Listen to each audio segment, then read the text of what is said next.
I have designed my presentation in a way that first part I'll be focusing upon how philosophy is associated with the issues that we are talking here today, and then I'll go on to certain disciplines of Indian philosophy, particularly Nyaya Vaisheshika, then Advaita Vedanta, and then some sort of Mimamsa philosophy. So let us begin with the presentation, End of Life Care Hindu View. Now first of all, I'd like to introduce you bioethics. Ethics is a branch of philosophy that you all must be knowing, and applied part of that ethics is one of the applied part of that ethics is bioethics. In ethics, we decide a criterion of morally right action and morally wrong action. So same way, bioethics would be talking and discussing about morally right action and wrong actions in a medical field. So ethics decides the criterion of the morally right and wrong action. Bioethics focuses on ethical issues relevant to clinical care. It also focuses on moral, legal, political and social issues raised by medicine, biomedical research and life sciences technology. There are three spheres of bioethics. First is academic bioethics, where we discuss theoretical issues related to bioethics and medical practices. Then second sphere is public policy and law bioethics, and final sphere is clinical ethics, and its focus is directly related to how the incorporation of bioethics into clinical practice can help to improve patient care. So our today's debate is related to somewhat this final sphere of bioethics, and to some extent the first sphere of bioethics, that is academic bioethics. There are four principles of bioethics in the second last slide of Dr. Shiv Kumar mentioned these four principles. First is these are the principles on the basis of which we develop we theorize the bioethical issues. Autonomy: patient has a right to choose or reject the treatment. Non-maleficence: do not harm or non-infliction of harm on others. Then beneficence: it's doctor's duty to confer benefits on patients and actively prevent and remove harm. Justice: it concerns with distribution of health resources equitably. Laying down these four principles, it also connects with the certain values of human life, and dignity is much debated value. In the beginning itself, Dr. Sunita has touched upon this point that we should work on dignity, and there is really a great need of working on a dignity. And Medha Devskar also in her presentation very nicely put forth how dignity model can be developed with the psychological inputs. So dignity refers to the intrinsic value of human being. So while giving treatment, we should acknowledge and we should ensure the intrinsic value of human being who is on the bed, who is patient. Kant says human beings are rational agents, that is free agents, capable of making their own decisions, setting their own goals and guiding their conduct by reason. Dignity is a worth which is not relative. So according to Kant, it's the human being's rationality which is a kind of source of dignity. If I am not wrong, madam, please guide me. So truthfulness is also another value which is very much central for bioethics. It involves the concept of informed consent and telling the true health condition of the patient. This point is also discussed in earlier presentation. This is how we can see the relationship between autonomy, non-maleficence, justice, beneficence to the values, that is dignity and truthfulness. Now, I'd like to introduce some rights that have been conferred on patient, the Australian Charter of Healthcare Rights. I have taken this from one of the handbook of end of life care for Hindu patients, which is available on WHO website.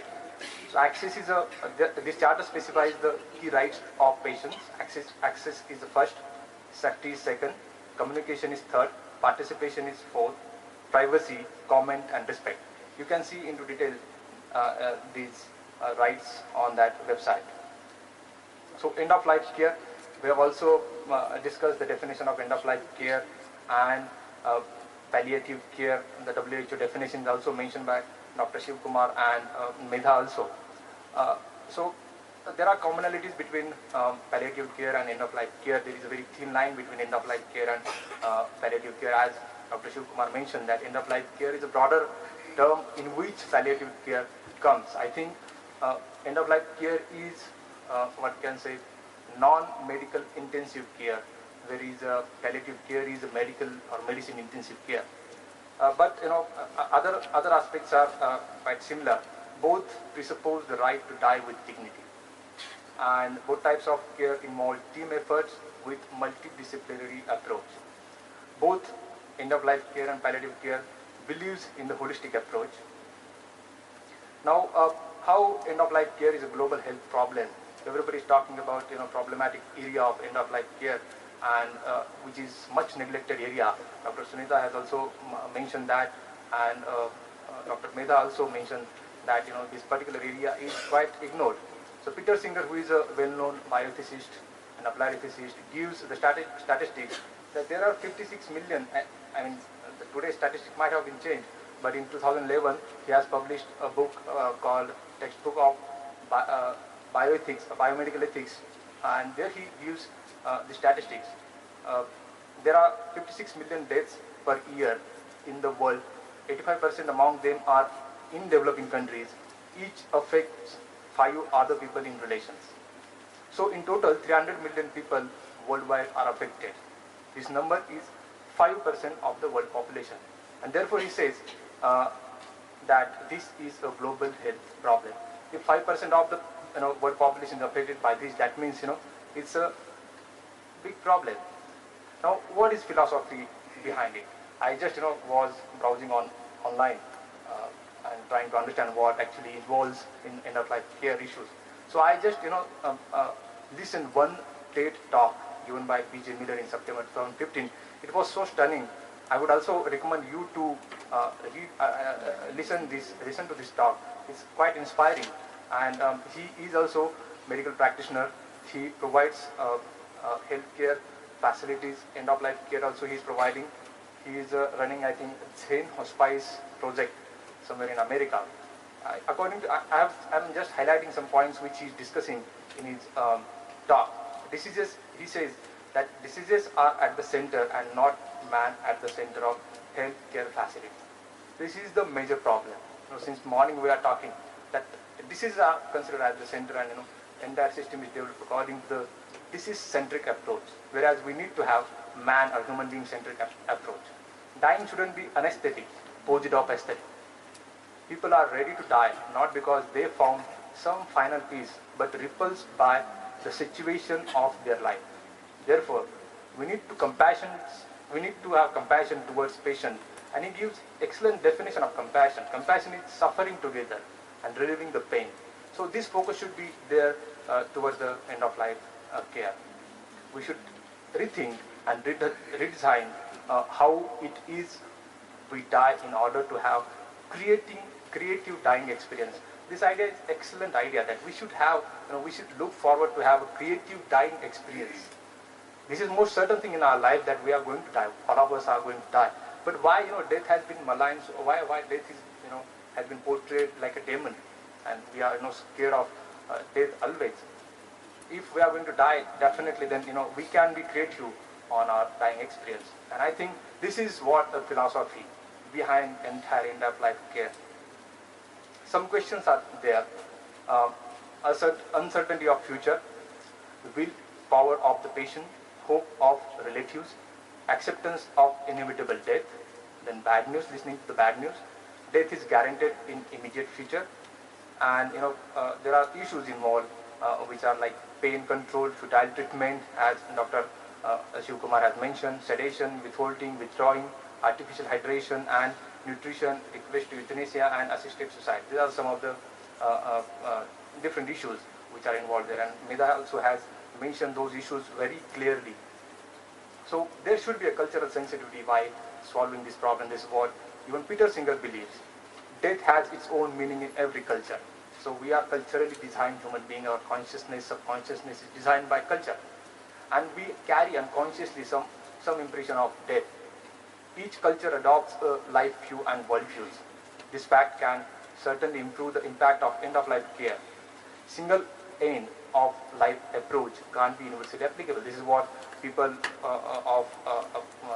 experts in end-of-life care started believing, who are based in Western countries. They said, I mean, our worldview is different than other part of the world, so we cannot impose our worldviews on others, and we cannot. I mean, same is the case with these 4 principles of biomedical ethics, because autonomy is not considered in Asian countries. We take decision based upon family. Family head takes a particular decision. Maybe this is a drawback, but then our patients are always not equipped with taking this type of the critical decisions. So it should be different for different patients and different cultural background. So plurality of culture is acknowledged and presupposed in this sphere of bioethics. So end of life care from Hindu's perspective, what it would be. Focusing on these points, focusing upon the principles and values that we have already discussed, what can be a model we can develop from the Hindu perspective. Hindu culture is very rich in its diversity, and it's also a big problem. It also has profound base of philosophy advocated in Vedas and Upanishads. Upanishads developed life views and world views of Hindu culture. For Hindus, the ending period of life is the most important period for everybody's life. One can very quickly reveal the tenets of spiritualism in this phase of the life. So Hindu Upanishads and Vedas believes the transformation of your psychology. You have to transmigrate at another level where you do not feel the pinch of any fear in your life, any pain in your life. So that transformation is aimed in all philosophy of Hinduism. So according to philosophers, that this ending period of life is very important, because there we can quickly reveal the truth. So I think that 3-layered model is possible for the end-of-life care from Hindu perspectives. This model consists of realistic approach because of the diversity of Hindu views and Hindu philosophy. The first approach would be realistic approach. In that model, second approach would be idealistic, and third would be ritualistic approach. These are the 3 a very indispensable part of Hindu philosophy. These 3 layers are just an attempt to classify the Hindu philosophy into 3 major parts. So what would be the realistic approach? Sankhya and Nyaya Vaisheshika are the very dominant, and Sankhya is the early discipline of system of Indian philosophy, and Nyaya Vaisheshika is also a very important discipline. So they are realistic in their approach. They believe that the body is made up of 5 basic elements of the nature, that is Prithvi, Aap, Tej, Vayu and Akash. After that, these elements goes back to their original state, whereas soul is eternal, and after that it will take birth in another body. Gita, while advocating the Sankhya philosophy, tells that soul changes body like we changes clothes. So soul is eternal. Now it's up to you where you identify yourself. Are you going to identify with your dying body, or are you going to identify with your soul? Since the body is mortal and soul is immortal, there is not need to feel bad about the death. This is what the realistic approach would lead us to say. Then what is the idealistic approach? Idealistic Advaita Vedanta philosophy is quite prominent philosophy even today in many parts of India. They believe that every individual is the Brahman. Essential feature of Brahman is pure bliss, pure consciousness, pure being. One has to just realize it. It's only ignorance of our non-duality with Brahman which is causing a miseries in our life, makes us scared of death. Empirical world is unreal according to them. Therefore, sorrow, pain, depression are also unreal. They believe that we should always get rid of the attachment of worldly affairs since it is unreal. This attachment is root cause of any suffering, fear, grief, dread, etc. So they are undermining the existence of our empirical world and trying to say that let us go beyond this empirical world where the pure bliss is is awaiting for us, and that we are embedded with this pure bliss and pure consciousness.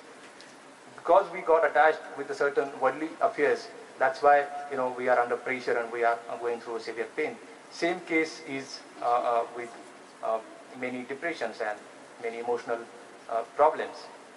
Then the ritualistic approach would be like this.